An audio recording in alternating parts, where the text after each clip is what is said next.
বর্গশ্রেষ্ঠ। ত্রৈমাসিক পরীক্ষার পর শ্রেণী শিক্ষক উত্তরপত্র দেখে বাচ্চাদের ফেরত দিলেন। আমি সবার উত্তরপত্র দেখলাম। এবার আমাদের শ্রেণীতে 2 জন ছাত্র প্রথম স্থান পেয়েছে। এটা কি করে হয়? প্রত্যেকবারের মতন কৃষ্ণ তো প্রথম স্থান পাবে, দ্বিতীয় ছেলেটিকে? ওটা আমি তো হতে পারি না। সমস্ত ক্লাসে নীরবতা ছড়িয়ে পড়ল। ও হচ্ছে আমাদের শঙ্কর। সবাই একে অপরের দিকে দেখতে লাগলো। শঙ্করের নাম্বার পিছন দিক থেকে প্রথম।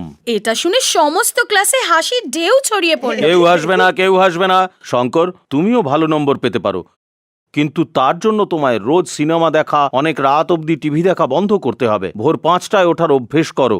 হোমওয়ার্ক পরের দিন নয়, ওই দিনই আর তখনই শেষ করো। যদি পড়ালেখায় কোনো সংশয় থাকে নির্দ্বিধায় আমাকে জিজ্ঞেস করতে পারো। স্যার, এসব যদি আমি করতে পারি তাহলে কি প্রথম স্থান পেয়ে পাশ করতে পারবো? চেষ্টা করলে অবশ্যই পারবে।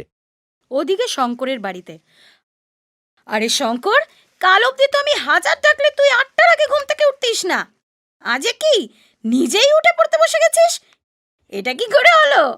আগে কফিটা খেয়ে নে। শঙ্কর যবে থেকে নিজের শিক্ষকের দেখানো পথে চলতে শুরু করলো, মাত্র 3 মাসের মধ্যেই শঙ্কর উন্নতির পথ দেখতে পেল।